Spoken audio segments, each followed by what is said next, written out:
This conference will now be recorded. This conference will now be recorded. चरक संहिता सूत्रस्थान अध्याय 9 श्लोक क्रमांक 1 अथातः खुड्डाकचतुष्पादम् अध्यायं व्याख्यास्यामः इति हस्माः भगवानात्रेयः भिषकद्रव्याणि उपस्थाता रोगीपादचतुष्टयं गुणवत्कारणं ज्ञेयं विकारो उपशान्तये। हाँ, आज हम गणना के बारे में चर्चा नहीं करेंगे, अगले लेक्चर में करेंगे। उसकी मेरी उतना अध्ययन नहीं कर पाया मैं अपने व्यस्त समय में, व्यस्त कार्यकाल में। तो जब मैं अगली बार करूंगा और उस पर व्याख्यान करूंगा। आज हम 9वें अध्याय को प्रारंभ कर रहे हैं। यह अध्याय खुड्डाक चतुष्पाद इस नाम से है। यहाँ खुड्डा किसका अर्थ है? इन शॉर्ट, थोड़े में, चतुष्पाद के विषय में थोड़े में कुछ ग्रंथकार बताना चाहते हो।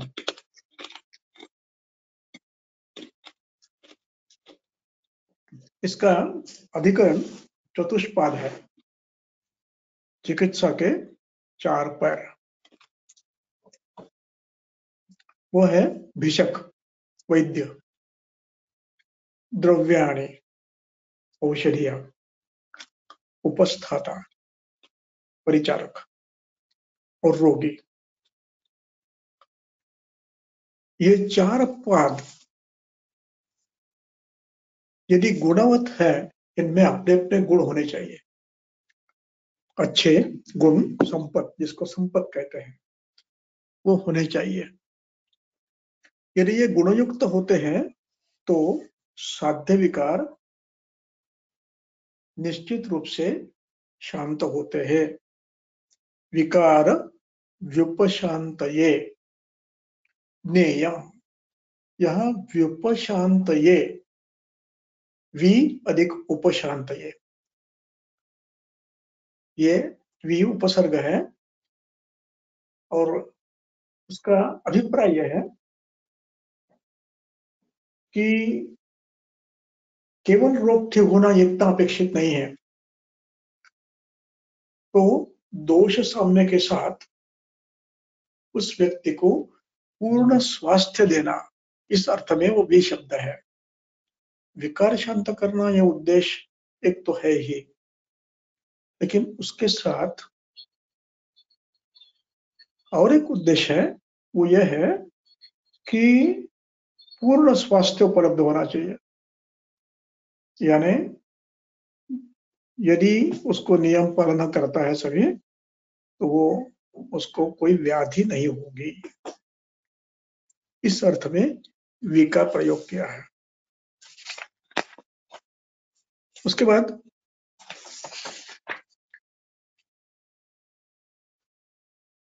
अब ये गुण क्या है, तो उसका विस्तार आगे कर रहे हैं। अब उसके पूर्व प्रसंग तंत्र युक्ति से विकार क्या है, विकार उपशांतये। तो यहाँ पर प्रसंग तंत्र युक्ति से विकार की कल्पना ग्रंथकर्ताओं की क्या है, वो स्पष्ट कर रहे हैं। बड़े ध्यान से सुनिए। मॉडर्न मेडिसिन और आयुर्वेद में जो फर्क है, अंतर जो है, वो यहाँ पर है। यहाँ विकार की व्याख्या कर रहे हैं। विकारो धातु वैषम्यम। यहाँ पर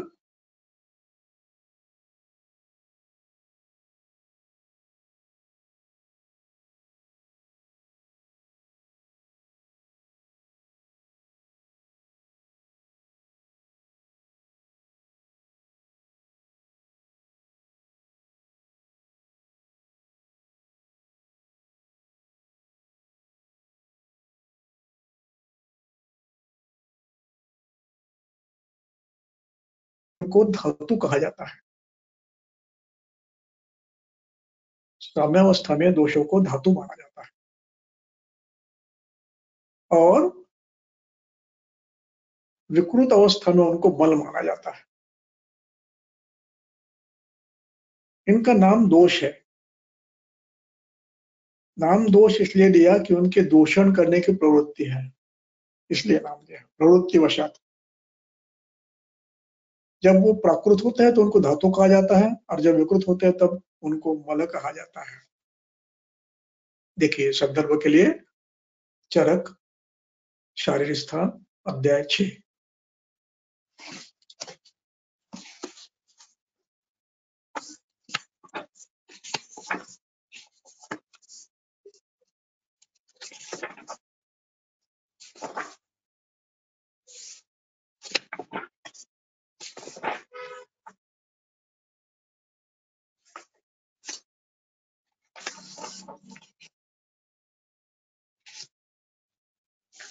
श्लोक क्रमांक 17।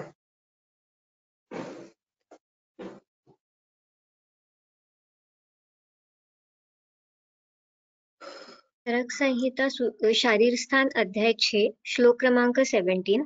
शरीर गुणाः पुनः द्विविधाः संग्रहेण मलभूताः प्रसादभूताः च। तत्र मलभूतास्ते ये शरीरस्य बाधकराः स्युः शरीरस्य अबाधकराः स्युः तद्यथा शरीरछिद्रेषु उपदेहाः पृथग्जन्मानो बहिर्मुखाः परिपक्वाश्च धातवाः प्रकुपिताश्च वातपित्तश्लेष्माणः ये च अन्ये अपि केचित् शरीरे तिष्ठन्तो भावाः शरीरस्य उपघाताय उपपद्यन्ते सर्वांस्तान्मले सञ्चक्ष्महे इतरांस्तु प्रसादे गुरुवादींश्च द्रवान्तान् गुणभेदेन रसादींश्च शुक्रान्तान् द्रव्यभेदेन। अब यहाँ पर मल की व्याख्या की है। शरीर गुणाः, देखिए दोषों के गुणों का विचार करते हैं, धातुओं के गुणों का विचार करते हैं। मलभूताः प्रसादभूताश्च। अब मलभूत कौन है? जो शरीर को बाधा करते हैं यानी व्याधि करते हैं। बाधा यानी व्याधि। शरीरस्य मलभूताः ते। मलभूत मल रूप से इनका नाम, जिनको नाम दिया गया है वो कौन है? ते। ते, अब इसका उत्तर देते हैं। ते यानी कौन? ये शरीरस्य षष्ठी है। शरीर को आबाधकराः स्युः, शरीर के लिए रोग उत्पन्न करते हैं। शुः ये क्रियापद है। बाध ये क्रियापद है।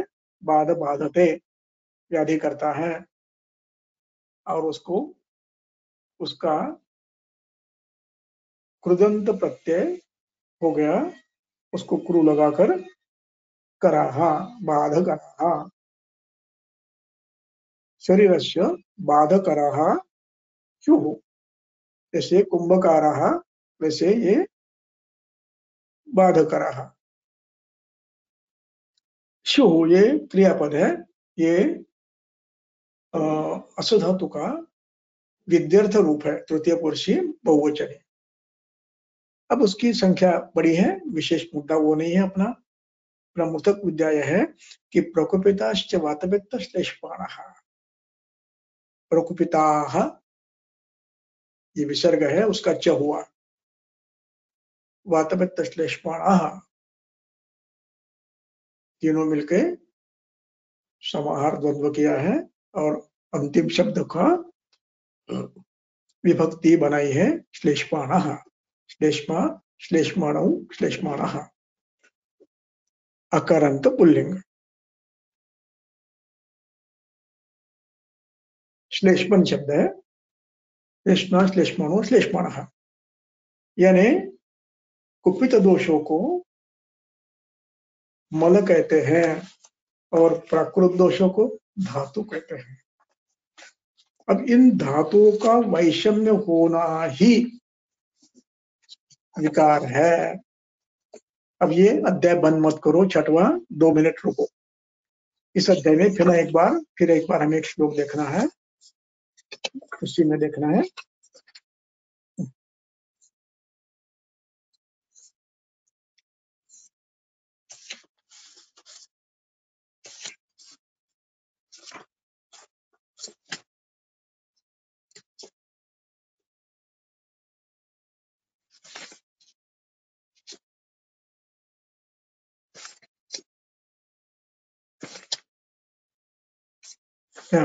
श्लोक नंबर 4,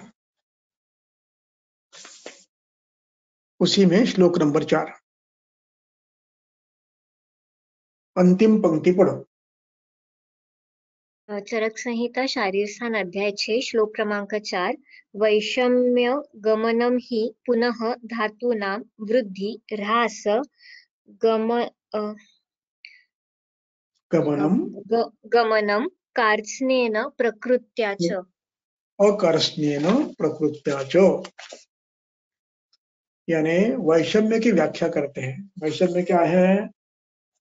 वैषम्य यानी वृद्धि अथवा ह्रास गमनम, ये वैषम्य है। अब ये वैषम्य कार्ष्टेन हो सकता है, अवयवेन हो सकता है। कार्ष्टेन का अभिप्राय सभी गुण बढ़ गए हैं, वायु के, पित्त के, श्लेष्मा के, पूरा दोष पूरा विकृत हुआ है। जैसे सामोदोष बना तो पूरा का पूरा दोष, सभी गुण खराब होते हैं। सभी गुणों से युक्त श्लेष्मा या पित्त सामावस्था में आ जाता है, ये कार्ष्टेन है।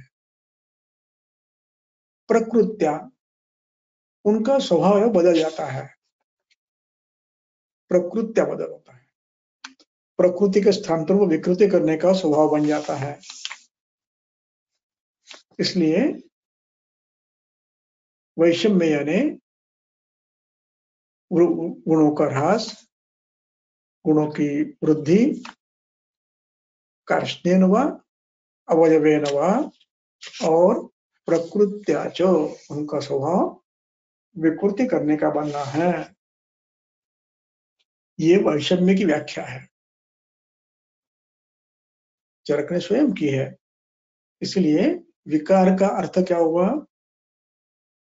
धातु वैषम्यो। अब धातुओं में, अब इस चक्र पढ़ने की टीका देखेंगे। टीका क्या है? धातुओं शब्द से धातुओं, टीका पढ़ा, वाचा।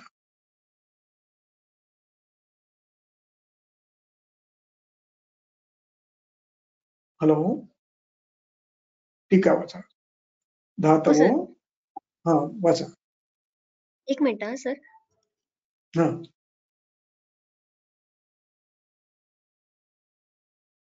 मला सापडली नाहीये अजून। हाँ, चौथा श्लोक, आपला मूळ श्लोक, विकार 9वा अध्याय, चौथा श्लोक, त्याची टीका दुसरी ओळ, दुसरी ओळ। हो सर।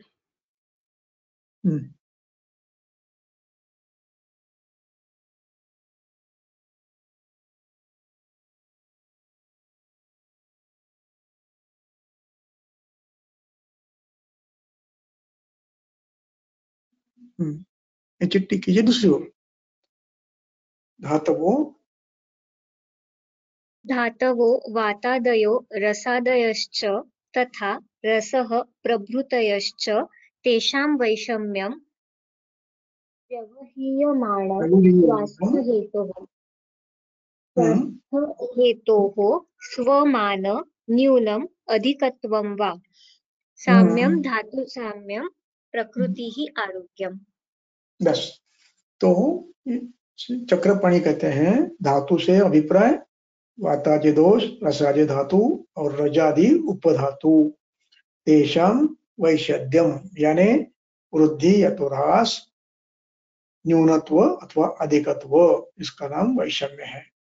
अपने प्रमाण से, अपने प्राकृत कर्म से इनमें विकृति आना, स्खलन होना, इसी का नाम वैषम्य है। वैषम्य यानी प्रकोप, ये प्रकोप का पर्याय है। और साम्य क्या है? धातु साम्य यानी आरोग्य को कहते हैं। जब तीनों दोष अपने प्राकृत अवस्था में है, धातु प्राकृत अवस्था में है, उपधातु प्राकृत अवस्था में है, अग्नि उत्तम है, तो उसको प्रकृति यानी आरोग्य माना जाता है। प्रकृति ये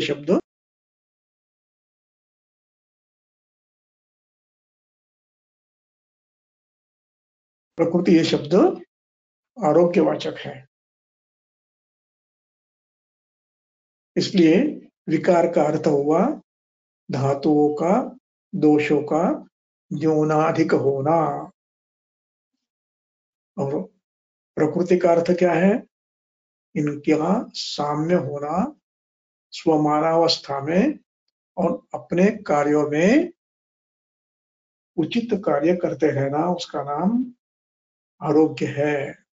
यह हमारी व्याख्या है। विकार उपविकार यानी विकार उपशम यानी आरोग्य देना। विकार व्युपशम, उपशम का अर्थ है विकार तो नष्ट होना ही है, लेकिन तीनों दोषों का साम्य हो, सभी धातु अपने मान में हो और अग्नि उत्तम हो, ये निर्माण करना, इसका नाम चिकित्सा है, इसका नाम प्रकृति है। षोडशकल चिकित्सा से हम न केवल रोग ठीक करते हैं, अपितु धातुओं का साम्य प्रस्थापित करके आरोग्य देते हैं। उदाहरण के तौर पर यदि आपके ओपीडी में कोई अतिसार का रुग्ण आया, आपने उसको कुछ दवाइयां दे दी, ठीक हो गया 2 दिन 3 दिन में या 1 दिन में, अब दोबारा रुग्ण भी नहीं आता है और आप भी नहीं बुलाते हैं। अब हमें शेष दोष का शमन अग्निदीप्त करना ही है। और ये जो धातु क्षीण हुए हैं तो उनका साम्य प्रस्थापित करने की जिम्मेदारी हमारी है, ध्यान देना हमारी जिम्मेदारी है। इसलिए चिकित्सक ये कुटुंब का चिकित्सक चाहिए, ये कंसल्टेंट नहीं चाहिए। उसका आत्मीय व्यक्ति होना चाहिए, भवदीय, अपना। इस अवस्था में रोगी फिर बार बार आपके पास आता है बिना चिंता किए पैसे की। आज परिस्थिति भिन्न है। आप डॉक्टर के पास जाओ को पहले कंसल्टिंग फी, फिर दवाइयों की फी। प्रतिदिन कंसल्टिंग देना और दवाई की फी देना पेशेंट को उतना उचित नहीं लगता है। कंसल्टिंग एक बार ठीक है, क्योंकि अब जिम्मेदारी आपकी है मुझे पूरा स्वास्थ्य देने की। अब आप दवाई औषधियों के चिकित्सक पैसे लो, लेकिन अब कंसल्टिंग 500 रुपया मत लो, 400 रुपया मत लो, 300 मत लो। लेना भी है तो बहुत न्यूनतम लो।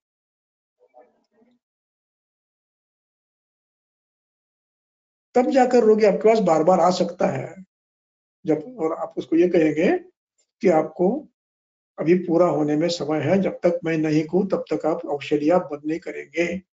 आप चिंता पैसों की मत करो, मैं आपको दवाई लिख के दूं और आप बाहर से खरीद करो या तो मेरे पास चलो, लेकिन आप औषधियां बंद मत करो, क्योंकि आपका पूरा स्वास्थ्य देना ये मेरी जिम्मेदारी है। इसलिए आप मुझे बार बार मिलेंगे, हर ऋतु में आप मुझे मिलेंगे और मैं जैसे कहूं वैसे आप आपका लाइफस्टाइल जीवन यापन करोगे, ताकि आपको आने वाले ऋतु में कोई विकार न हो, ये मेरी जिम्मेदारी है। और इस हर जिम्मेदारी को निभाने के लिए अब यदि आप हर बार पैसा लोगे तो पेशेंट को तो बार बार आना पड़ेगा ना। अवस्था बदलती है ना, समावस्था आती है, निरवावस्था आती है, निरवावस्था जाती है, जीर्णावस्था आती है। अब औषधियां बदलनी पड़ती है, फिर अग्निदीप्त करना पड़ता है, घृतपान करना पड़ता है, फिर रसायन देना पड़ता है आवश्यक हो तो। और इतना सारा करने के लिए पेशेंट के पास एक तो समय नहीं होता है। पेशेंट अपने अपनी सुविधा से आएगा जब आ रहा है तब। लेकिन यदि आप हर बार 500-300 लेंगे तो ठीक है, मैं ठीक हूँ, मुझे कोई औषधियों की आवश्यकता नहीं है। अब मुझे पेशेंट ये डॉक्टर क्यों बुला रहे हैं, इनको कंसल्टिंग चाहिए, इसलिए बुला रहे हैं। ये अवस्था अत्यंत दुरवस्था है आयुर्वेद के दृष्टि से। हमने मॉडर्न मेडिसिन का अंधानुकरण लग चला किया है। उनमें ये नहीं है, रोग ठीक करना यही उनका काम है। अग्नि का विचार वो नहीं करेंगे।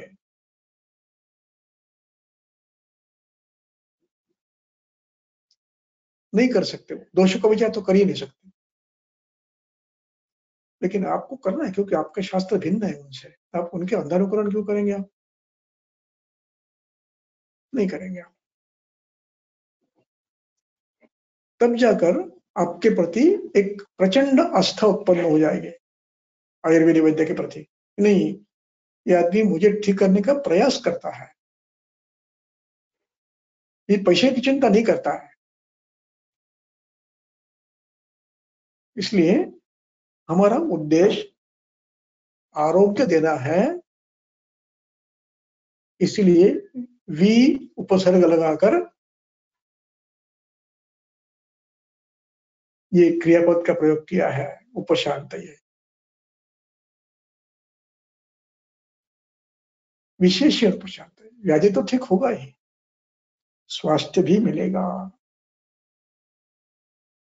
अब इसके बाद का सूत्र है सुख सौज्ञकम आरोग्यम विकारो दुःखमेव च।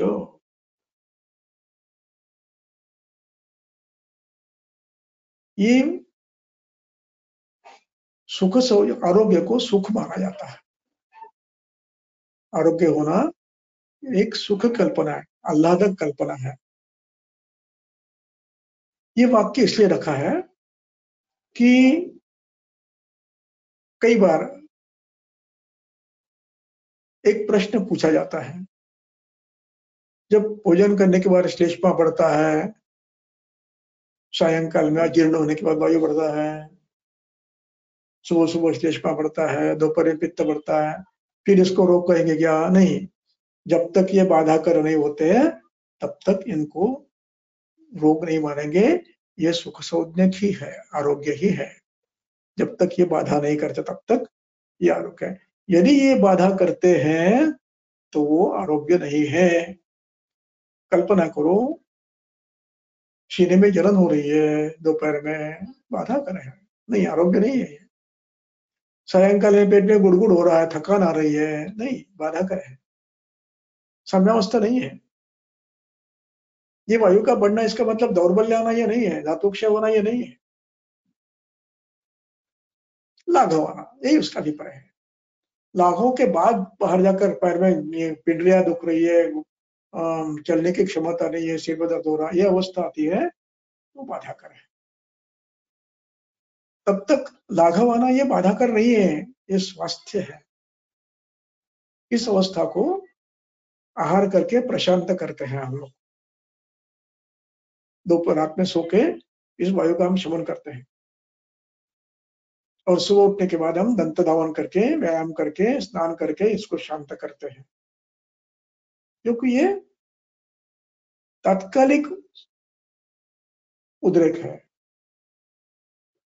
स्वाभाविक उद्रेक है। इसलिए इनको ये व्याख्या करनी पड़ी, सुख सौज्ञकम आरोग्यम। अब जब उसे दुख होता है उससे, तो निश्चित कुछ गड़बड़ है, विकारो दुख में कुछ। अब यहाँ पर सुख सौज्ञकम पर चक्रपाणी और एक टीका करते हैं।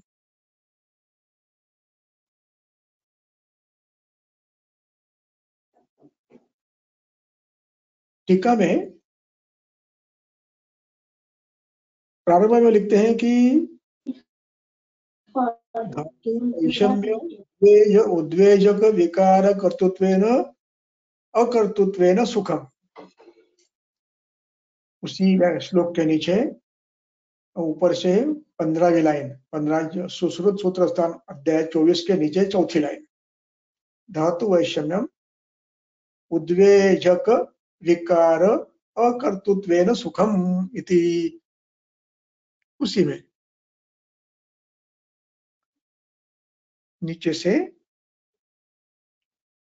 सुश्रुत सूत्र स्थान अध्याय 24 जो लिखा है उसके नीचे थोड़ा सा 4 लाइनें नीचे, धातु वैषम्यम सुश्रुत सूत्र स्थान अध्याय 24 उसके नीचे कहीं ना कहीं है। सुखमिति।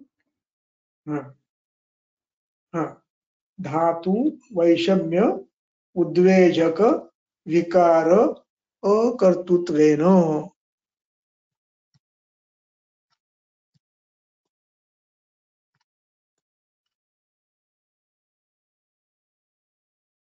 अत्र धातु वैषम्येन विकारकरणेन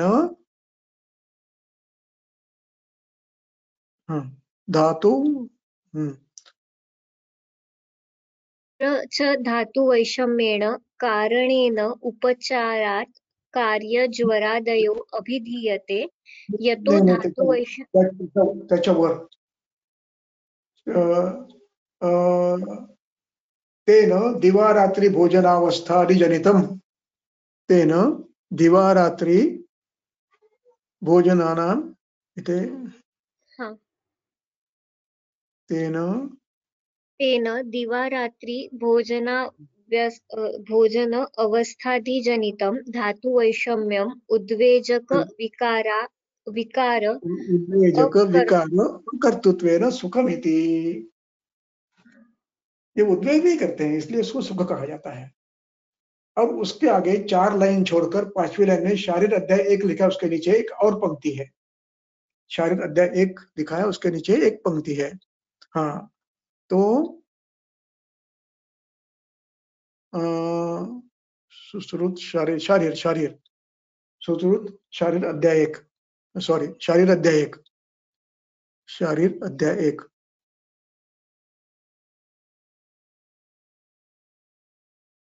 तत्र शारीरे नहीं, शारीर अध्याय 1 इसके नीचे कहीं, शारीर अध्याय 1 के नीचे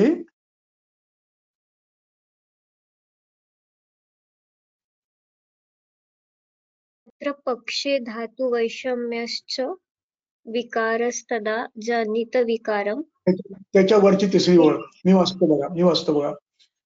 एव च ग्रहणेन, इस वाक्य में विकारो दुःखम एव च, इस वाक्य के अर्थ में एव च ग्रहणेन दुःखम परमार्थतो अपि दुःखम एव दर्शयति। परमार्थतः दुःख होना ये भी दुःख माना जाता है, न व्यवहार मात्र एव। व्यवहारिक सुख को सुख मानना ये गलत है। वो कहते हैं पारमार्थिक सुख भी मिलना ये स्वास्थ्य का अर्थ है, इसलिए सुखम का अर्थ परमार्थतः दुःख सुख प्राप्ति ये भी लेना चाहिए। ये अर्थ उसमें टीका में बताते हैं। सुश्रुत शारीर अध्याय 1 के नीचे की पंक्ति एवच ग्रहणेन, इस प्रकार सुख शब्द का अर्थ यहाँ पर उद्वेगजनक दोषों की वृद्धि अपेक्षित है, और जो दोष बढ़ते तो है खाना खाने के बाद सायंकाल में, वो उद्वेगकारी नहीं होने के कारण इनमें नहीं लिया जाता है। उसी प्रकार सुख, उसको सुख माना जाता है। उसी प्रकार सुख शब्द की और एक व्याख्या है, वो है परमार्थतो अपि।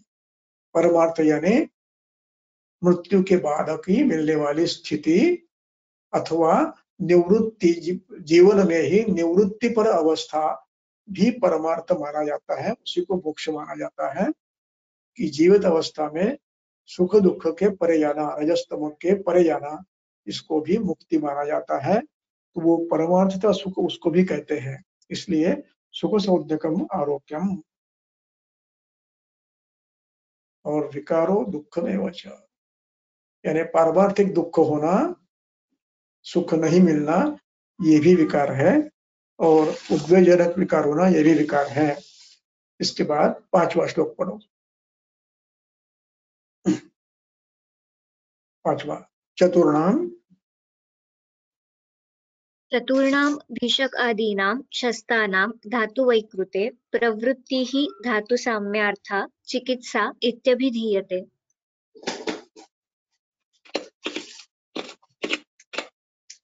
चतुर, चतुर शब्द का ये षष्ठी है।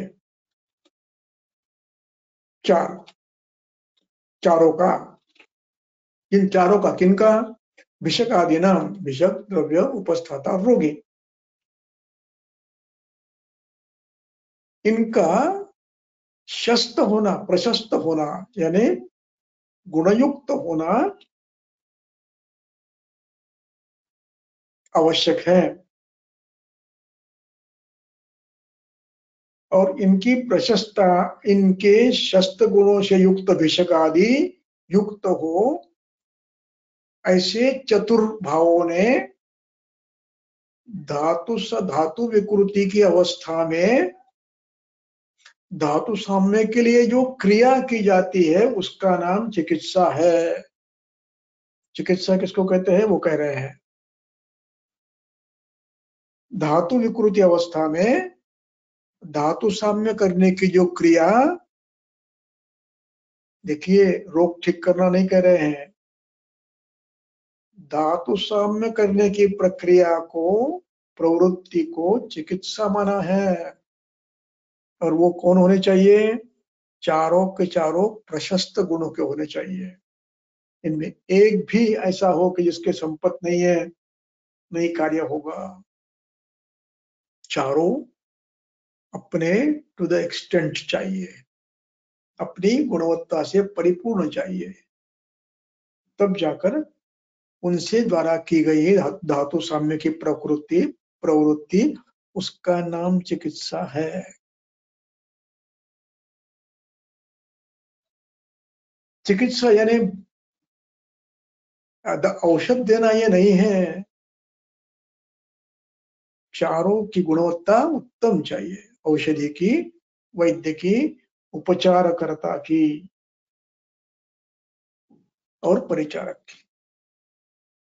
अब इसके लिए उसके उन्होंने जो प्रयत्न किए धातु साम्य करने के, उसका नाम चिकित्सा है। मैं बार बार कह रहा हूं कि आयुर्वेद का उद्देश्य धातु साम्य अवस्था है, केवल विकार शांत करना यह नहीं है। इस बात पर कृपया ध्यान दीजिए। रोग ठीक करना यह बहुत बड़ी बात है निश्चित, लेकिन उसके लिए आपको दोषों को नॉर्मलाइज करना, उनको साम्यावस्था में लाना, अग्नि को साम्यावस्था में लाना, ये सबसे बड़ी बात है। जिसको ये करने आता है वो उत्तम वैद्य हो गया, उत्तम वैद्य हो गया। जिसको ये नहीं आता है वो भिषक मानी है, भिषक मानी कहा जाता है उसको। 6वां श्लोक पढ़ो, 6वां श्लोक पढ़ के हम बंद करेंगे। Yes sir. श्रुते पर्यवदातत्वं बहुशो दृष्टकर्मता दाक्षं शौचम् इति ज्ञेयं वैद्ये गुणचतुष्टयम्। अब यहाँ पर थोड़ा श्लोक समझना प्रयास करो, मैं समझाता हूं। श्रुत यानी सुना हुआ, पढ़ा हुआ, और उसकी ये षष्ठी है, विसर्ग है, उसका लोप हुआ है। श्रुते है जो पढ़ा हुआ है, जो आपने पढ़ा है, ज्ञान लिया है, उसकी षष्ठी बनाई है, श्रुते है। वो कैसी होनी चाहिए श्रुति? ये श्रुति कहां से आनी चाहिए इसका वर्णन कर रहे हैं। पर्यवदात श्रुतम, ये उस व्यक्ति से सुनना है जिसका नाम पर्यवदात है, जिसकी गुणवत्ता पर्यवदात है। पर्यवदात की टीका देखो, पर्यवदातत्वम, ये उसकी गुणवत्ता है अध्यापक की। क्या है? विशुद्ध ज्ञान तत्व, परिपूर्ण ज्ञान। और कैसे? निस्संशय ज्ञान है शास्त्र का। ऐसे गुरु के मुख से सुना हुआ है, उसको कहते हैं पर्यवदात श्रुतम। पर्यवदात श्रुतम, अवदात यानी शुद्ध, विशुद्ध, नो बियॉन्ड डाउट, इसको अवदात कहते हैं। और पर्यवदात पूरी तरह से, सभी दृष्टि से अवदात है। शास्त्र का ज्ञान है, द्रव्यों का ज्ञान है, कर्म का ज्ञान है, औषधियों का ज्ञान है, अवस्थाओं का ज्ञान है, और अवस्था अनुरूप कार्य करने की क्षमता है। ऐसे गुरुमुख के जो सुना है उसको कहते हैं पर्यवदातत्वम ज्ञानम श्रुतम। ज्ञान जो मिला है वो किताब पढ़ के नहीं मिला है, वो ऐसे व्यक्ति से मिला है जिसका ज्ञान विशुद्ध है, निस्संशय है, परिपूर्ण है, अनुभूत है, पृष्ठ कर्मा है, कृत कर्मा है, अभ्यस्त कर्मा है, निस्संशय है। ऐसे व्यक्ति के पास जो पढ़ा है उसको कहते हैं पर्यवदात श्रुतत्वम श्रुते है। ज्ञान का विशेषण है पर्यवदातत्वम। वाग्भट ने इसको इसी शब्द में लिखा है, इसी शब्द में लिखा है। और अब ये श्रुत भी कैसा है? बहुशो दृष्ट कर्मता। दृष्ट कर्मता भी है, कैसी है? बार बार देखा है। वमन वमन वमन वमन वमन वमन देखा है। अवस्थाएं देखिए, भिन्न भिन्न अवस्थाएं देखिए। विरेचन विरेचन विरेचन, बस्ती बस्ती बस्ती, पाचन पाचन पाचन, बहुत बार देखा। पेशेंट बार बार देखे हैं। प्रकृत अवस्था ज्ञात है, विकृत अवस्था ज्ञात है, उसका नाम है दृष्ट कर्मता। बहुशो। इसके बाद का शब्द है दाक्षम। दाक्षम शब्द है, दक्ष ये पद बनता है। इस दक्ष शब्द का अर्थ है शीघ्रकारित्वम। दक्षति यानी ध्यान पूर्वक अपना काम शीघ्रता से करता है, उसको कहते हैं दक्ष। दक्ष के अनेक नाम हैं, अनेक पर्याय हैं। प्रजापति को भी दक्ष कहते हैं। और कार्य करने में जो सभी दृष्टि से शीघ्रकारी है उसको दक्ष कहते हैं। और जिसपे यह दक्षता है, इस दक्षता गुण शीघ्रकारिताया अस्तित्वम दाक्षम, इस गुण की उपस्थिति का नाम दाक्ष है। निर्णय समझ व्याधि अवलोकन शीघ्रता से करना है, निर्णय शीघ्रता से लेना है, और उपचार क्रियाकालम को दुष्ट न करना, न बिगड़ते हुए यथाशक्ति से यथाशीघ्र करना है, इसका नाम दाक्ष है। शीघ्रकारिताया अस्तित्वम दाक्षम। जो भी काम करना है वो सम्यक और शीघ्रता से करने की प्रवृत्ति यानी दाक्ष। शौचम, ये शब्द, इसकी टीका बड़ी अच्छी है। शौचम अदृष्ट द्वार उपकारकम। यानी आपका भी और रुग्ण का भी कल्याण करने वाला है। अदृष्ट यानी कल्याण, उत्तम कर्म। और उन दिनों उसको कहते हैं शौचम, यानी ये करते समय आपका मन कैसा चाहिए? कल्याणकारी भावना से युक्त चाहिए, कल्याणकारी भावना से परिपूर्ण चाहिए।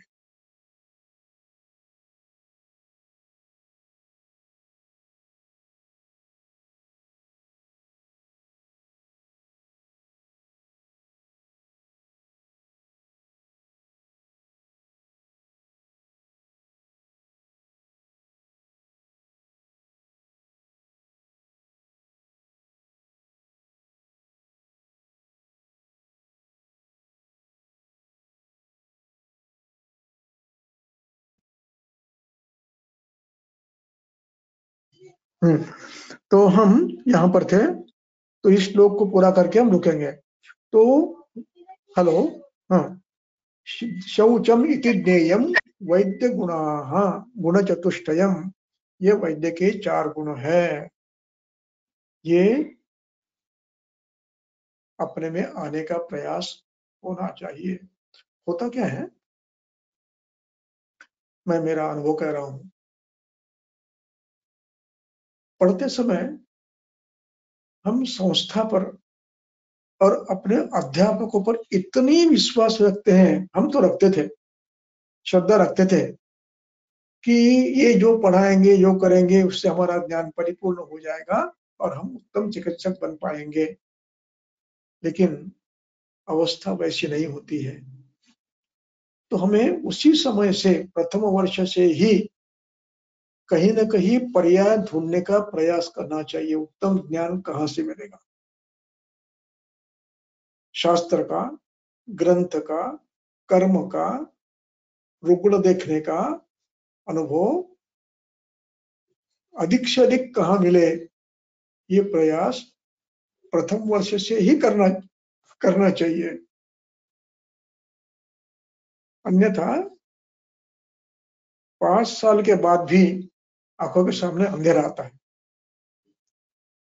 पास होने तो ये आनंद करते हैं हम लोग, हम डॉक्टर हो रहे हैं, लेकिन पास होने के बाद आंखों के सामने अंधेरा आता है, अकल कुछ नहीं है, पेशेंट देखे नहीं है, शास्त्र समझा ही नहीं है, परीक्षा पास हो गए, एमडी हो गए, पीएचडी हो गए, ये अवस्था आती है। इसलिए प्रत्येक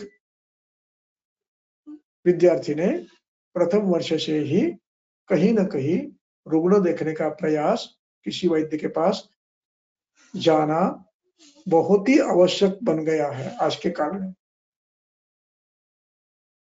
आज के काल में आवश्यक हो गया है, क्योंकि अनुभव है मेरा कि संस्थाओं में इतना उस समय में मिलना 5 साल में असंभव होता है।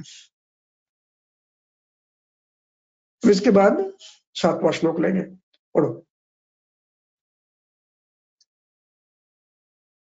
बहुता तत्र योग्यत्वम् अनेकविधकल्पना सम्पच्चेति चतुष्को अयं द्रव्याणां गुण उच्यते। अब औषधि, ये विषक हो गया, अब विषक अच्छा है, औषधि भी अच्छी होनी चाहिए। संपत्ति यानी उत्तम गुण युक्त, प्रशस्त होनी चाहिए। उसमें क्या क्या गुण होने चाहिए?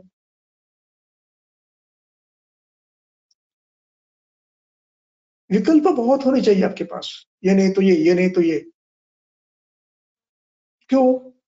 औषांश कल्पना में आपको अनेक द्रव्यों को इकट्ठा करना पड़ता है। एक द्रव्य पित्त शामक है,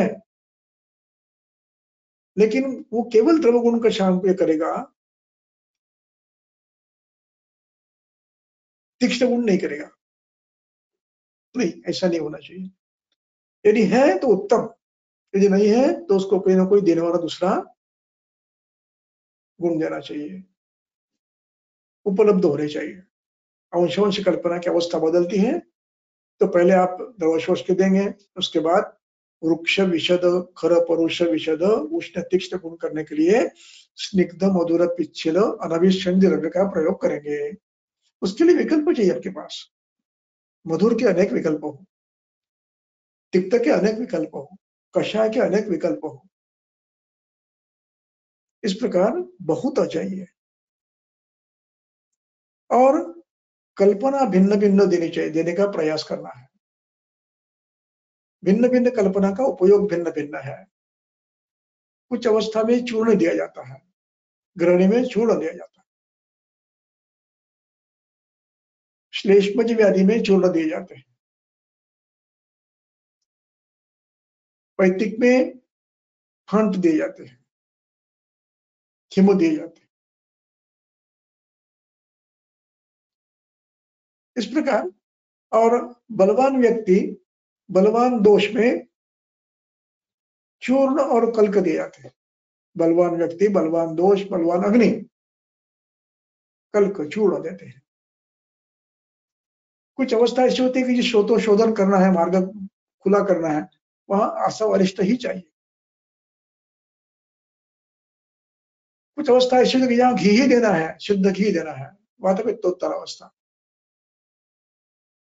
इसलिए विकल्प आपके पास उपलब्ध चाहिए। विरेचन पे देना है तो विरेचन पे भिन्न भिन्न कल्प, मृदु मृदुतर मृदुतम, मध्य मध्यतर मध्यतम, तीक्ष्ण तीक्ष्णतर तीक्ष्णतम, ऐसे बहुत विकल्प आपको होने चाहिए और ये उपलब्ध होने चाहिए। इसलिए अनेक विध कल्पना और योग्यत्व औषधिया योग्य होनी चाहिए, गुणयुक्त होने चाहिए, रसवीर्य विपाक से युक्त होनी चाहिए। पुराने हो गए हैं, कीड़ लग गई है, बुरसा आ गया है, नहीं, बहुत दिन हो गए हैं, नहीं, तो उनकी अपनी योग्यता होनी चाहिए। इसलिए बहुता योग्यता अनेकत्व और अनेक विध कल्पना।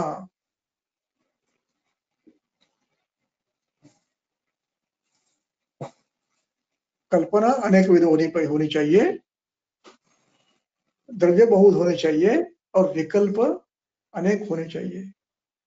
मृदु मृदुतर, मध्य मध्यतर, ऐसे विकल्प होने चाहिए। स्निग्ध स्निग्धतर, ऐसे विकल्प अनेक प्रकार के होने चाहिए। ये गुणों की 4 गुणवत्ता है द्रव्यों की। अगला पढ़ लो, 8वां पढ़ लो, समाप्त कर देंगे इसको 8 को भी। उपचारज्ञता दाक्ष्यम् अनुरागश्च भर्तरि शौचं च इति चतुष्कोऽयं गुणाः परिचरे जने। परिचय भी कैसे होना चाहिए? चिकित्सक जो भी कर्म करता है, जो भी, उसका ज्ञान होना चाहिए। परीक्षण भी करता है रोगी तो कैसे करता है, उसको किस बात की आवश्यकता है, उसको मदद कैसे कर सकते हैं, वहां पर भी परिचारक चाहिए। खास करके रोगी को तपासते हैं तो उसको विशिष्ट आसन देना, समझाना, महिला हो तो उसके साथ महिला परिचारिका भी चाहिए। तो इस प्रकार उपचारज्ञता का एक भाग, परीक्षण के समय भी उसको अकल होनी चाहिए, कहाँ अभी इनको क्या करना है, क्या देखना है, कैसे लेटाना है, वो सब उसको ज्ञान होना चाहिए। उसके बाद उपचार करते समय क्या क्या करना पड़ता है, उसका ज्ञान होना चाहिए।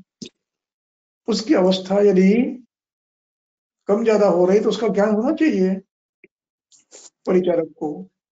झट से चिकित्सक को बताना चाहिए कि नहीं सर गड़बड़ दिख रही है कुछ, मुझे ज्ञान होना चाहिए। इसलिए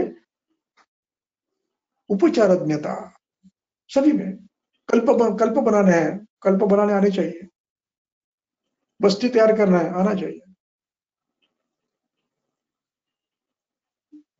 प्रमथ्या करनी आनी चाहिए, यव करना आनी चाहिए, धूम्रपान करना है, आना चाहिए, नशे डालना है, आना चाहिए, शिरोधारा आना चाहिए, ये सब उसको पता होना चाहिए।